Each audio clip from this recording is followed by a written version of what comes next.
Welcome to Power Yourself, where we discuss the most important topic in the world, you. When we have to deliver unpleasant news, it can be an anxious and stressful time. How do we broach a delicate subject? How do we ask about something that we would like changed? Well, in today's episode, we drill down on difficult conversations, what makes them so hard, and tips on making them not only less stressful, but fulfilling. And with me, as always, is someone I'm going to have a conversation today with, but it's not a difficult one. It's a fun one. It's Jillian Power. How are you? I'm doing great. How about yourself? I'm doing great. I'm looking forward to this one today because, we talk about ways to make our lives better. We talk about ways that we can improve. And this one, I don't want to say it feels negative, but it feels like now we're getting into the dirty work on really uncovering some areas of our lives that we may want to shine some light on and clean up. Well, I think that's very important because things are not always going to go according to plan or how we want them to be. So I know we talked about setting boundaries last episode. So these are this is going to be helpful when maybe somebody's not meeting those boundaries. And we could almost look at this as a two-parter. The first one is setting up boundaries, and the second one could be having a difficult conversation when those boundaries are broken, or having a difficult conversation about any aspect of your life. If someone maybe, you're not on the same page, either physically or mentally or emotionally or spiritually, and you want to bring up something that could potentially, the wheels could fall off and they could not take the news very well. Yeah, and you're feeling, like I think we touched on it before, that awkward kind of uncomfortable feeling. So, you can look at it this way. You have your boundaries that you try to live by, your healthy boundaries for yourself and for others. Absolutely. If they're not met, then you have to have these difficult conversations. So hopefully we'll give you some tools to help have these conversations and make them a little easier. But you can also look at the other side. If I do not have these conversations, then I'm looking at a bigger situation. I'm looking at like conflict resolution. So meaning like there's been a continuous amount of stuff that's building up and you're blowing, and now it's a source of this huge negative energy that you have to have a big conversation around. So you can almost look at this as like the pre-maintenance so that it doesn't become this bigger issue or situation. It reminds me of an interesting situation. A couple weekends ago, I went to a family reunion, and one of my family members was a police officer for many, many years, had a whole career as a police officer. And I asked him, I said, what's the most difficult thing like being a police officer? And he said one of the most difficult days on the job for him was when he had to go visit a person's place of work. So they're an employee working, and they have to tell them that someone in their life had died that morning. So it could be a kid, it could be a spouse. So he has to go into a department store, find the manager, and say, hey, I need to talk to so-and-so, the employee, telling the manager, here's why I'm here. And they go over and they pull the employee aside and they say, your husband has been killed in an automobile accident, or your husband has gone missing and there's been a police report filed. I mean, talk about a difficult conversation. Wow. And I was asking him, how did you do that? What was involved? So that really sort of, for me, kind of formed the impetus of this idea of talking about difficult conversations, because hopefully nothing in your life will ever be that stressful. But even the smaller things in our lives can still be a big source of anxiety. So I have some examples that I'm just going to throw out there, and then maybe we can talk about some of them. So delivering bad news, whatever. It could be something as dramatic as a death in the family, or it could be something even like maybe in the office, maybe someone's work is not satisfactory. That can be stressful too. Absolutely. And I think having the tools and having, I want to say, the courage to have these conversations, you're going to improve your relationships. You're going to make them more genuine and transparent. And I think it's important for any relationship in our life to be functioning, to be able to have even the most awkward conversations. Absolutely. So another example I have is when someone in your life has behavior that you find offensive. So you could be at a party, or you could be at work, or you could be in your life somewhere, and someone is doing something that you just find completely offside. So quick example, the easy examples I find would be somebody who's using racist language or sexist language. Maybe they're using misogynistic language, but it could also just be where you're not happy with the way the relationship's going. You're not getting out of the relationship what you were putting into it. And so in that respect, you could sit down and have a conversation with them and just say, hey, how are you feeling about this? I'm not real happy with this relationship. Can I get your feedback on it? I'd like it to be something else. I think that all goes back to the conversation. So I think they'll get into some tips when we start talking about ways to have difficult conversations. But I think, first of all, going in with the genuine curiosity and openness to receive the other person's opinion and perception as well, I think that's going to be essentially key. Another example we have is admitting that you have a condition that you may find embarrassing. And it's not necessarily something that everyone would find embarrassing, but it's something that you personally would find embarrassing. And what I'm thinking of in this example, sometimes people are going through something in their life. It could be a divorce. It could be an illness. It could be a situation in the community with a neighbor or with a loved one. And they're sometimes reluctant to bring it up in a work setting or with their friends. I know, for example, a friend of mine was going through something personally, and he was really nervous about bringing it up. And we sat down and had lunch the one day, and he brought it up with me, and I went, oh, I personally didn't think it was that big of a deal to me. I thought it was tough that he's going through this, but I wasn't particularly embarrassed for him. Whereas he really struggled to bring it up. And he said, this has really been weighing on me, and I'd really like to bring this up. And I thought, wow, it's interesting how our perceptions could be so different about the same event. And I think that's so important. So to remember on the days that you're looking at having these conversations, and maybe you're avoiding it because you're so anxious or you're so stressed out about how it will be received, we don't know how it is going to be received. Okay, so it's about trying to push past the fears in a way and start the conversation. Because think about it like this: to have a strong relationship, there's a level of vulnerability, would you say? Absolutely. Yeah, I agree with that. So you're showing up and you're exposing yourself. So when you're having these difficult conversations, and maybe you're doing that dialogue in your head of they're going to get so mad at me, or I'm so stressed out at how this is going to affect us, maybe you can start to reframe. Okay, so condition your brain a little differently and go, wait a second. Instead of it can negatively impact the relationship, maybe it's going to actually positively impact the relationship because I'm showing the courage to show up and be me.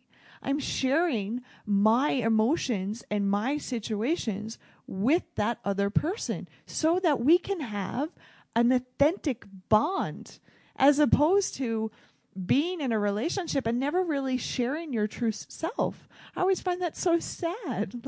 Yeah, I think that's a good point. It kind of harkens me back to when I was a little kid. And I remember, when you're in grade school, you have some friends, and you might wind up as a kid lying to the friend because you don't want to hurt their feelings, or you agree to do things you don't really want to do because, everyone else is doing it.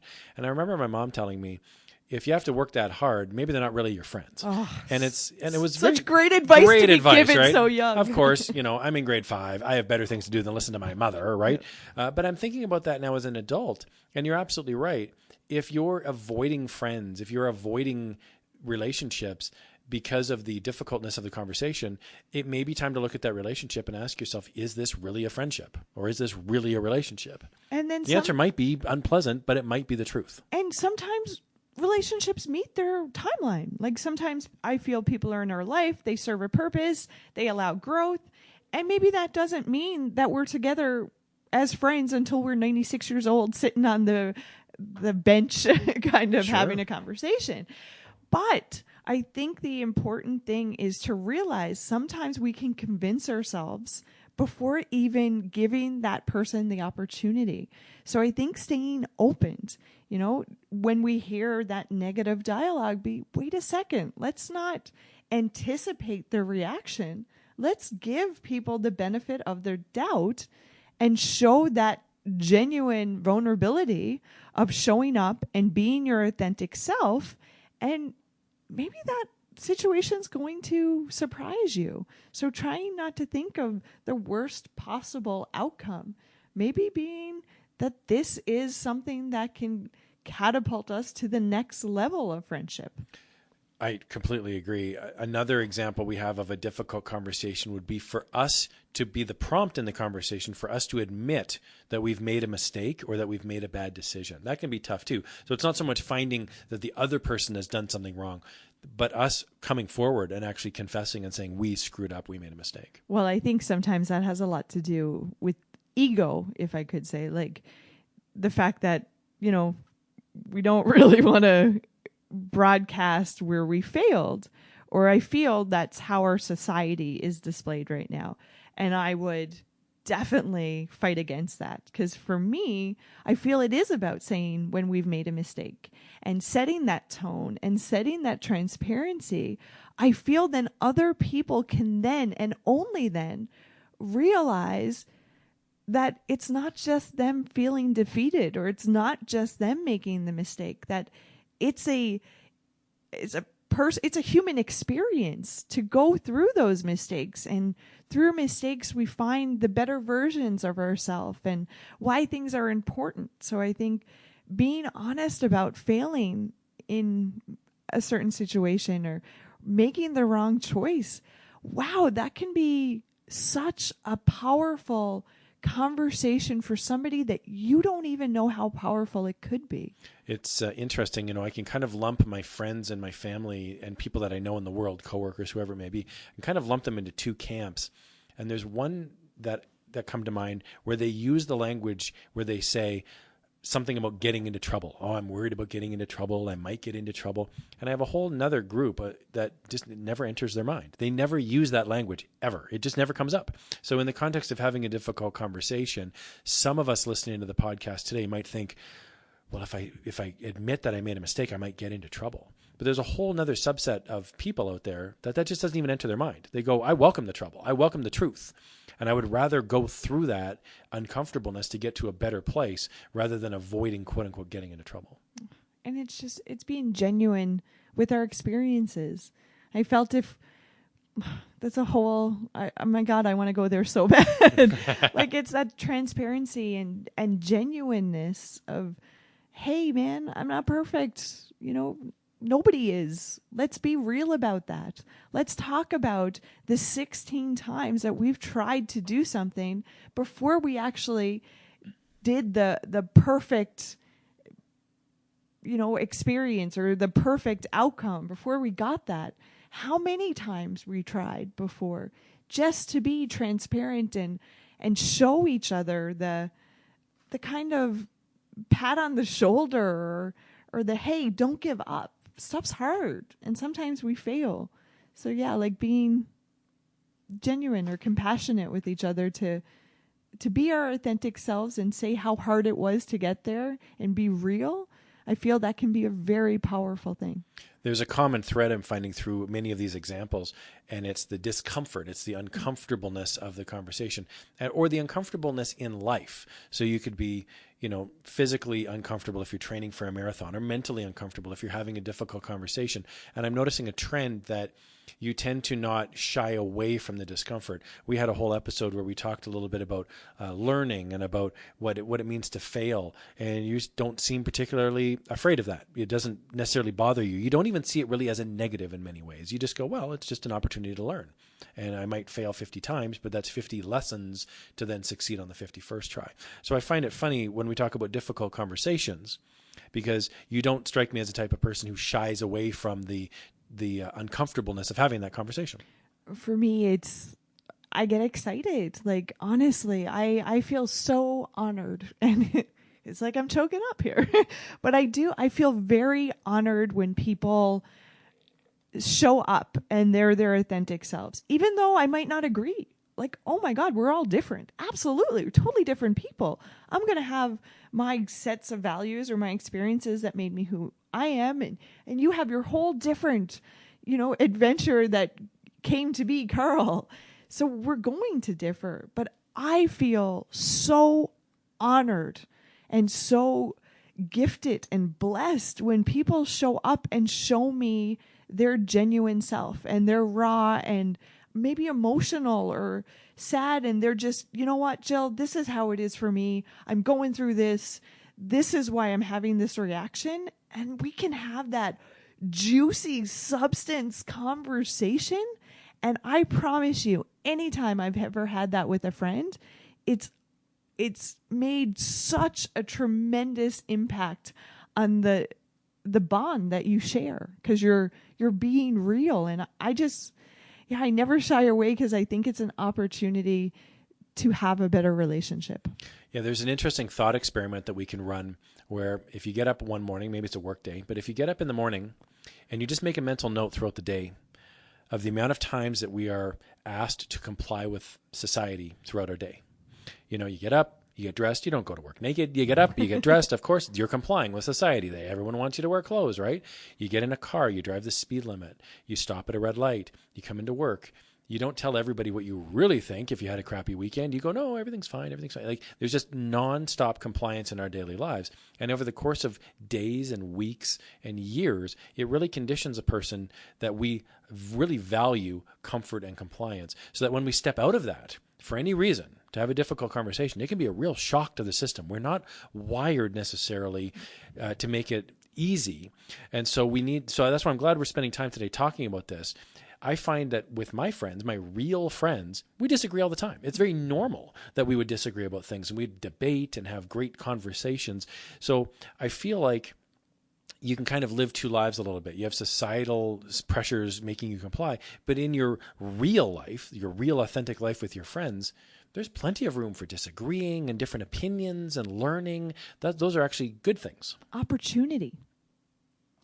So much opportunity to just be able to build the relationship and air it. Like, that's where I always go back to. And that's why I find such substance in being real and having those conversations, is because by you explaining how hard it is for you in a certain area of your life, you don't get how impactful that can be to the other individual. Like, I've been on the receiving end of somebody, telling me what they're going through or how they went through an event, and thinking that they were overreacting. And my reaction was like, oh, wow, I totally can relate. And thank you for saying that out loud, because that actually made me feel like a little bit more, first of all, connected to you as the person who's sharing, but also, wow, I shouldn't be embarrassed because that happened to me too. Right. There's some value in some shared suffering on some level. We've all gone through difficult pieces of our lives, and when you share that with someone else, it can be very comforting. You go, you know what, I'm not alone. I'm not the only person that this has ever happened to, or the only person that ever stumbled into this unfortunate piece of my life. It's comforting, it's bonding, I love it. You're eliminating that alone feeling. And I think, unfortunately, with like all the events around us in society today, it's really easy to feel alone. So take the opportunity, have that difficult conversation. Even though it feels awkward at start, I promise you it's an opportunity to grow. So it's whether or not you're going to choose to look at it that way. And I feel when you genuinely do, you bring that genuine, authentic curiosity to that conversation, and you're not coming into it with hostility or anger. You're coming into it with, I want to share with you. I want to bond. I want us to be better. And one of the reasons I love doing this podcast is because Jillian can play good cop, and then I can swoop in now and be bad cop. So I'm going to go through 5 examples of why difficult conversations are so difficult. So Jillian just pumped us up and said, we got to do it. It's important. Now I'm going to throw out 5 reasons why it can be really difficult. So let's go through them here. I'll list all 5 and then feel free to speak about them. First one is anxiety. We are nervous about the reaction of the other person. Consequences is another one. We might be judged. We might be told we're wrong. If it's at a workplace setting, we might even be fired. There's a risk that we would run. So I think with 2 of them, I'm like, before you even go to the third, Karl, stop. But the 2 of them, it's the story you're telling yourself. Okay, so important thing here, guys, to be self-aware and acknowledge.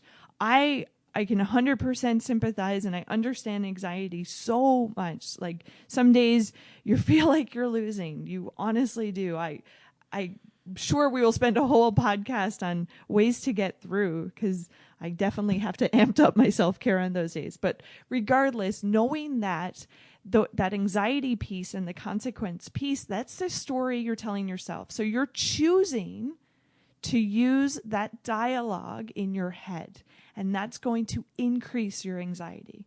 Okay, so that's almost like the worst case scenario. That's the record you're choosing to play in your head. So I would say, hold up. Okay, when you're starting to feel that way, you're starting to feel anxious, you're starting to go, oh my God, this is going to end our relationship. Wait a second. Look at the other side. Start rephrasing that self-talk. And honestly, I cannot even convey to you how important and monumental that action, because it's not an easy action, I can 100% sympathize, but how that action can change the whole situation. Okay, it can actually lower your heart rate, and it can, make you feel calm and more relaxed about having those conversations. So watch the self-talk that's happening. Instead of it's going to end the relationship, maybe it's actually going to bond us together because I'm sharing with you. Instead of I'm going to get fired, maybe it's, wow, my boss is going to be appreciative that I am being this transparent and I care that much about the organization as a whole. And I think it's important that, especially that last piece, it was all important, but I think that last piece is especially important because if you find yourself in that situation, somebody might be listening to the podcast right now thinking, oh, easy for you to say, Jillian, but if I'm fired, I'm fired. It's not just them telling me I'm fired, but I like what you said there, because if your manager were to get upset, you could use that language and you could say, hold on, before you fire me, here's the reason I'm telling you this. I care about the company. I'm acting like an owner. I'm acting like the president. I'm wearing the importance of this to you. And as a result, I would love to be heard and respected because of that. That could go a long way in a conversation. And that might make the other person stop and go, hold on here, they're right.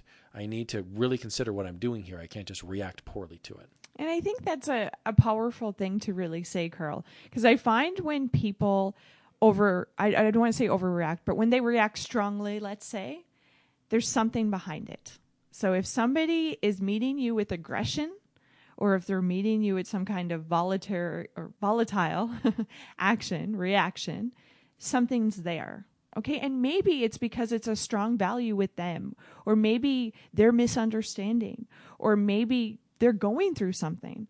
So I think if you're willing to have that conversation and you see a reaction, I think it's important to stop and deal with that reaction. Wow, I'm noticing a lot of passion coming from you here. Can you tell me what you just heard?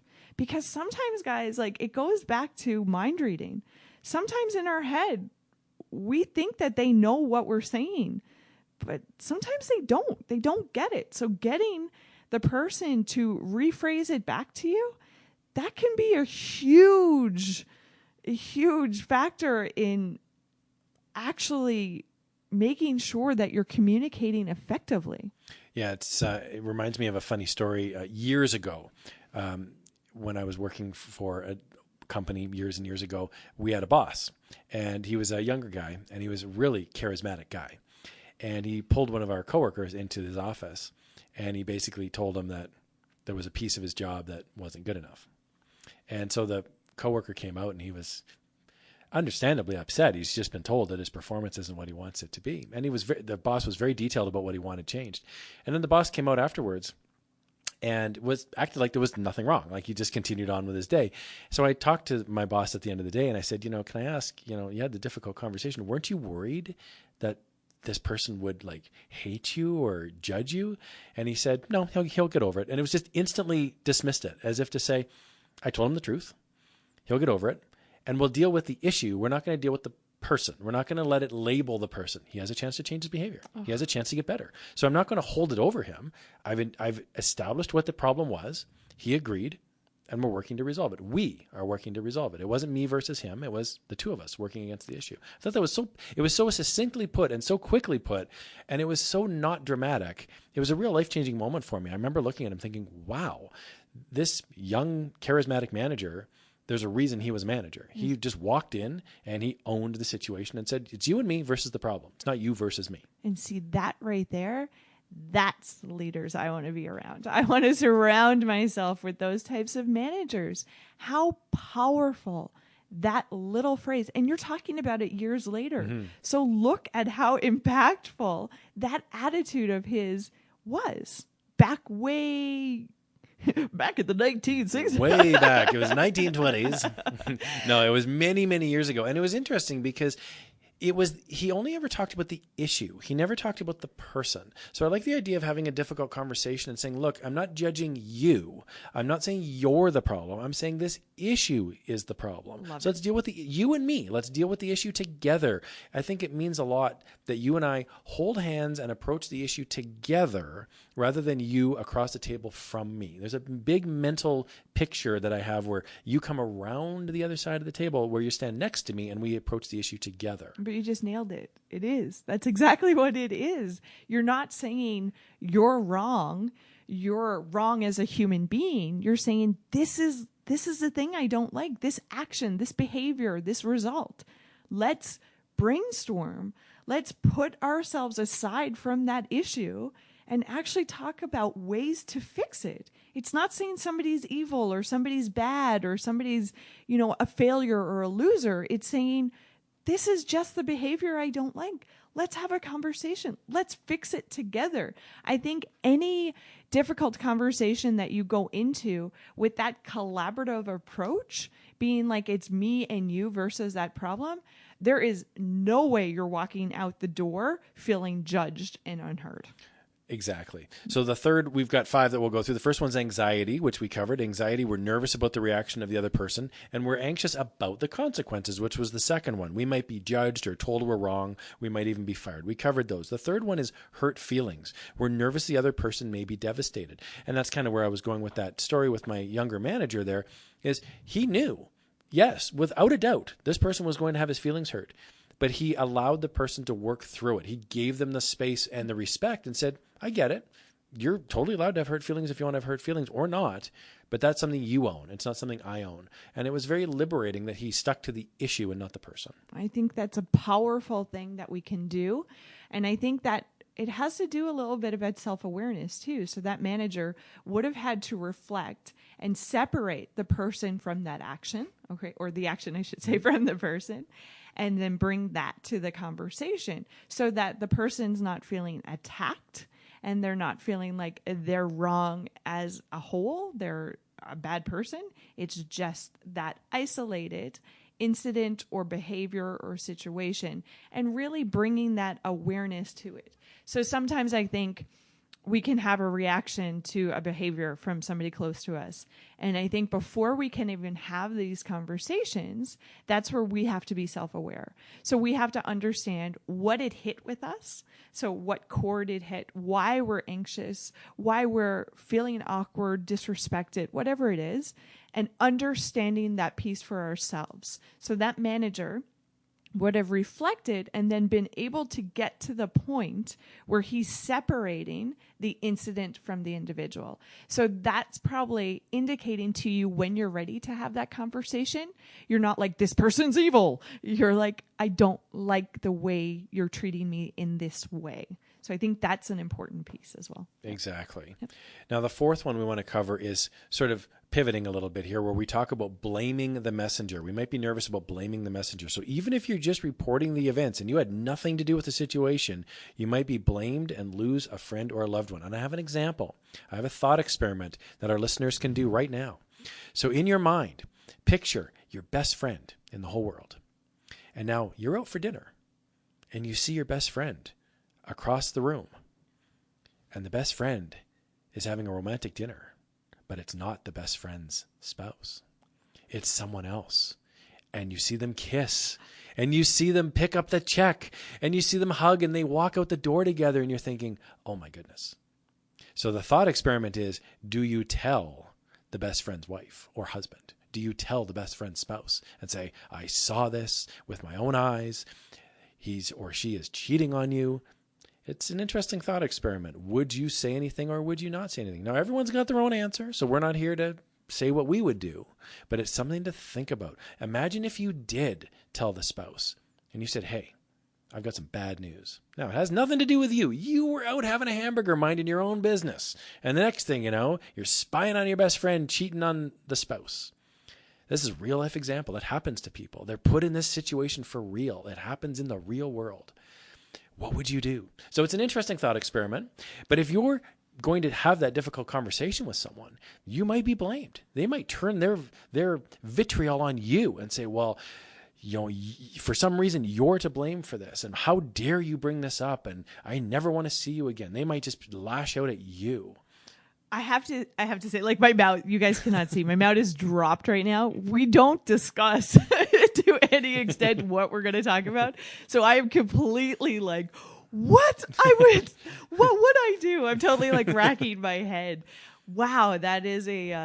That would be a really hard conversation. And it's really hard for me not to say what I would do because you said that we're not going to do that. I'm not laying on that. I'm just saying, I don't want, there's no right or wrong, right? Yeah. Some people might think they're totally justified in telling the spouse. Somebody might not. And we see this sometimes even in a work environment too, right? We might have a coworker who quote unquote is getting away with things. They're showing up 5 minutes late every day, or the manager might not be around and suddenly they're checking Facebook for 20 minutes plus going on their lunch break. And you're going, oh, do I say something? Do I tattle? And if you do, it might reflect poorly on you. And it's like, ugh. So it's a terrible situation for people to be in. So the rule of thumb that I try to live by is I'm never in the other person's shoes. So I have no idea what it was for them, what's happening for them, what their actions are meaning, what they're actually trying to do here. So I always try to bring that reflection piece into one of these situations, okay, whatever it is, the work or the relationship one. So my perception of something is my perception, and I always have to remember that. That's my perception of the piece, okay? It's just mine. That doesn't mean to say that's factually the only thing that could be happening. So the person on the computer or the person having lunch with somebody else, I always try, and this is maybe the eternal optimist of me, I always try to give people that benefit of the doubt of you need to allow them a chance to explain on their perception or their, understanding of what's happening. Just because we all have different points of view and we all have different, like we can build a story up in our head that has absolutely no factual standing whatsoever. So I think it's really important to maybe get the more accurate picture by allowing a level of transparency and a level of kind of respect to each other to have that conversation. Yeah. So I'd always start there. And if it is, maybe your friend confided and said, yes, I'm cheating on my spouse. Now that would be the difficult part for me because I would have to be like, okay, you told me this, but now I have to have this conversation because your spouse is my friend as well. Like that kind of transparency. And then that would be a difficult conversation. Absolutely. Yeah. I was actually the recipient of a difficult conversation many, many years ago when I was much younger. I worked in a restaurant and I was the assistant manager of a restaurant, right? So I was showing up and helping out with the scheduling, and the night shift worker came over. The one morning I showed up for work and he says, I got to talk to you. And he looked really upset. And I said, oh man, okay, well, come on over. And we sat down in the corner of the restaurant, not very busy. And he said to me in a low voice, he said, I've been thinking about this all night. It's been a really difficult decision, but I need to tell you. And I said, what happened? And he said, well, the coworker that I work with on the night shift, she was doing drugs during the night shift. Oh. And he said, I was really struggling to tell you about this because I don't feel it's my place. And he said, the only reason I'm telling you is because we work with kitchen equipment and machinery. And I'm nervous that if she's high in the kitchen, that she'll injure herself or possibly even kill herself. And we had big industrial mixers and ovens and deep fryers. And he says, I'm as somebody who's responsible for this kitchen, he was the kitchen, the head guy in the kitchen. He says, as a responsible party, I would never forgive myself if I didn't say anything and this person showed up high and they hurt themselves or, injured themselves at work. And I thought, wow, it was very courageous for him to say something. to come and sit down. You could tell he was visibly upset, that he almost felt like on one sense he was doing the right thing, but it was not easy for him to do. Yeah, and that's it. Difficult conversations never are. So I always start with the source of why I'm frustrated or why I'm reacting. And I always have that conversation like to them or with them first, and then everybody else kind of second if you have to. But man, like that's life, right? Like you are going to run into situations and life events that you do have to do the difficult thing and have those conversations. So once again, let's rephrase. It's difficult, but it's honest, and it's an opportunity to kind of, depending on your value system, like for me, it's really important that I live an honest and true life. Like that is something I try to live by.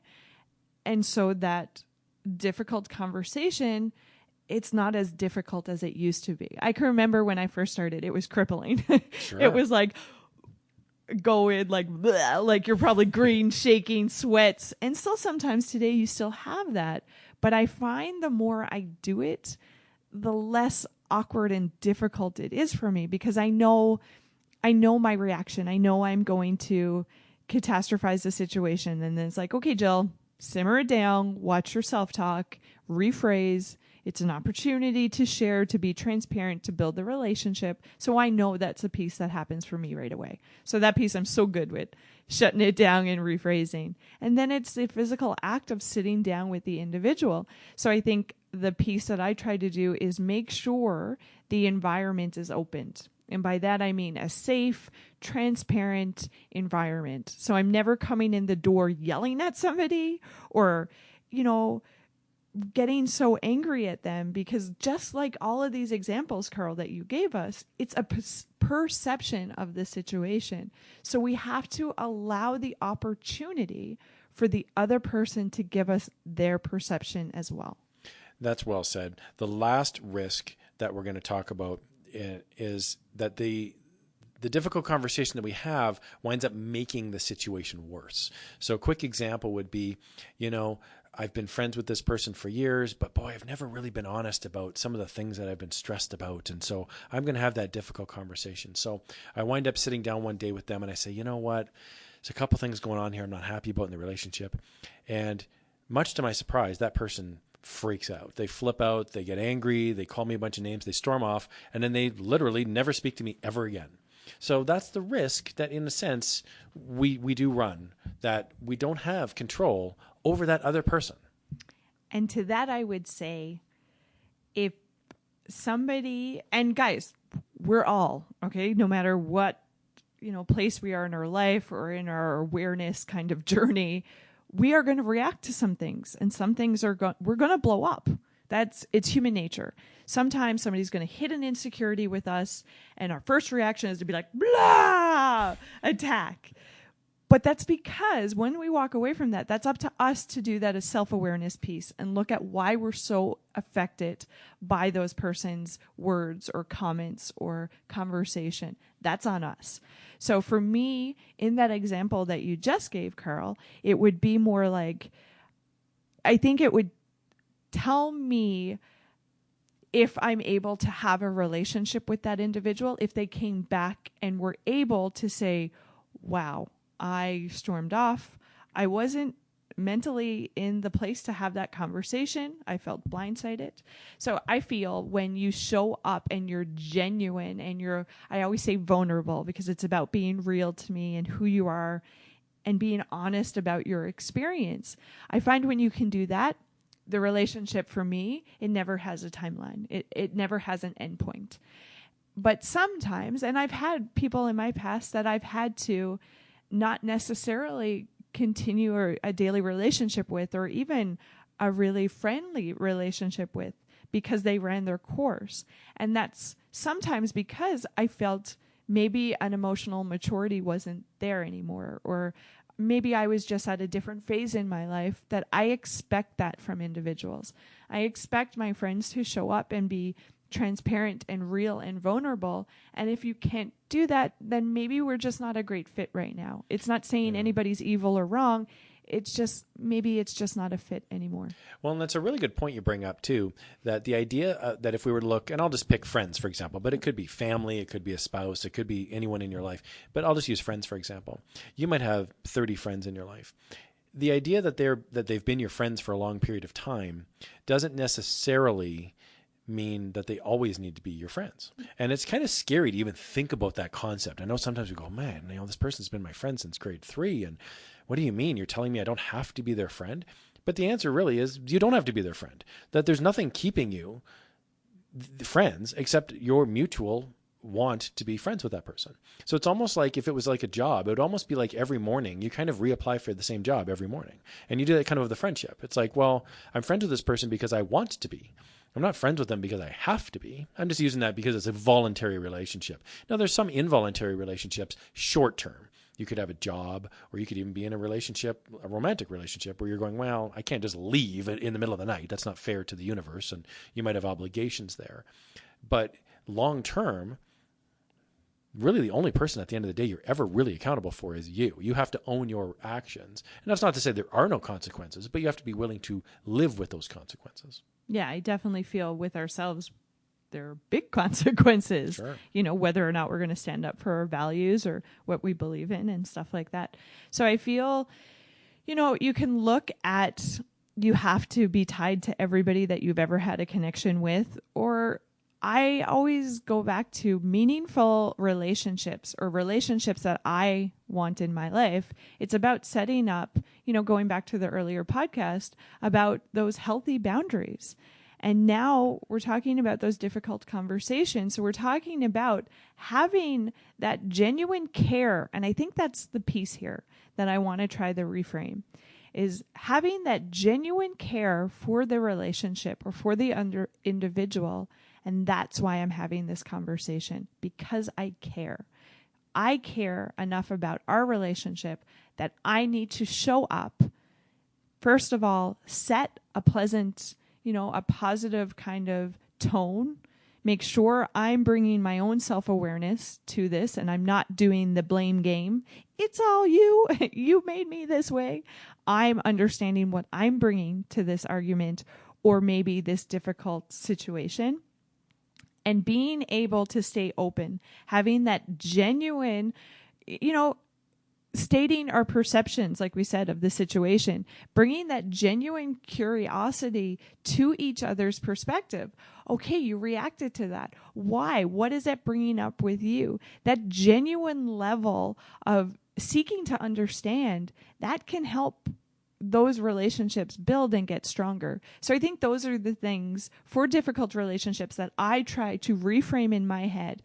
Hey, Jill, it's not negative. This is positive. It's an opportunity for growth, transparency, to show up and be genuine. And it's an opportunity to help build our relationship to that stronger kind of level. Well, that's fantastic. So that's going to lead us into the last part of the podcast, which is tips for having difficult conversations. Now, Jillian has already gone over a number of great tips. So I'm going to kind of run through a list here and feel free to jump in on them. First tip we have is preparation. Plan the conversation in advance. I'd like to talk with you about, for example, or we really need to talk about whatever. And I think that's really important. Sorry to jump in here, Karl, because you're not blindsiding the other individual. So just like you need time to become self-aware and reflect on the situation, I think it's respectful to give the other person that same time too, so that they can become, more aware or dig in deep with themselves to see why they're reacting so strongly. So you want the other person to show up prepared. Just as if you were going to a business meeting, you wouldn't blindside someone and say, hey, let's talk about the Johnson file. And you're going, what? Never heard of this thing before. Now you want me to present on it. You're saying, hey, I'd love to speak with you next week about whatever the issue is. And it gives people, the other party, space both physically and mentally to prepare for it. Yeah. I think it's nice to offer that. That's for sure. The other tip we have is to lose the resentment. So pick the right time to have a talk. If it's too soon after the argument, you both might still be angry. And if you wait too long, you might actually shock the other person because they might have forgotten all about it.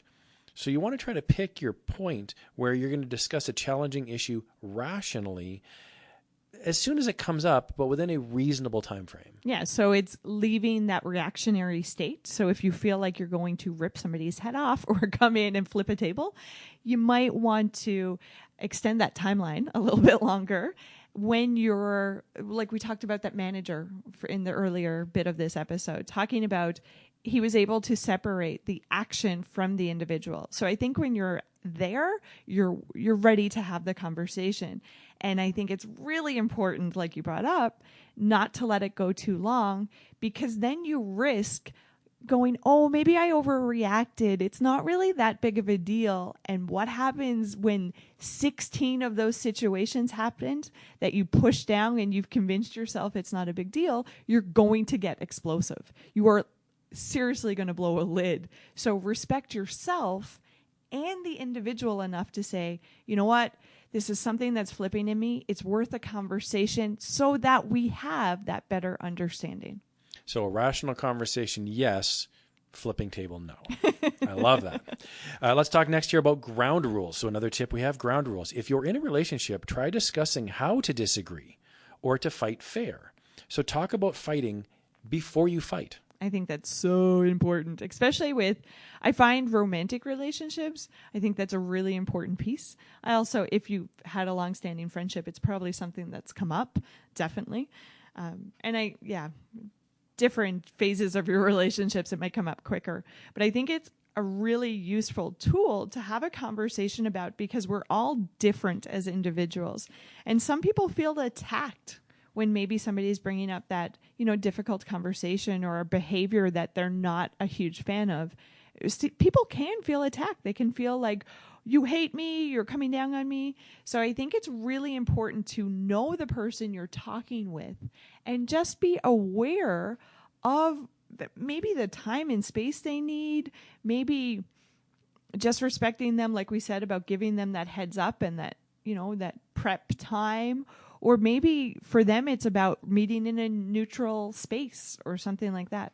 So I think the closer relationships in your life, it's definitely worth having the conversation of, hey, we're going to disagree. It's going to happen. What's important to you in those situations? As opposed to just doing how you would like it to be received, giving that person enough respect that you're allowing them to voice how they would like to have these conversations.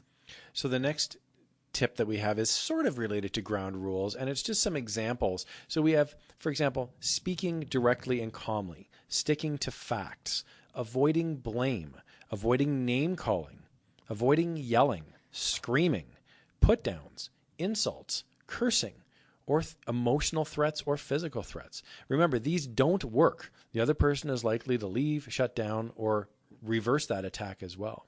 So at the end of the day, we want to treat others with respect, as it's essential to healthy communication. Yeah, and I think of how you would react if somebody started calling you names or yelling at you. You are going to shut down. So you're not going to have that constructive conversation or be able to really, get to the meat of why you're so passionate or why you're reacting the way you are. So I feel that if you're at that point that you are name calling or making digs, you're probably not ready to have a very open conversation. So maybe that means calling it. Okay, it looks like we're both getting really passionate here. Maybe let's take some time so we can gain some self-awareness for both of ourselves and bring that back tomorrow. Let's meet up. Yeah, it might be helpful as well to pivot the conversation and say, you know what, we're both pretty heated right now. Why don't we take a moment and discuss about things that we actually agree on? Like, maybe we have a disagreement about money. Well, let's find out what we do agree on money. Like, let's rally around what we do agree, and then we can maybe split off at a later time about what we don't agree about. Sometimes it's helpful. I think too, it's helpful to put the other person that you might be arguing with, in a position where they can, and there's a term that comes to mind where it's called saving face, where you can allow them to leave with their dignity.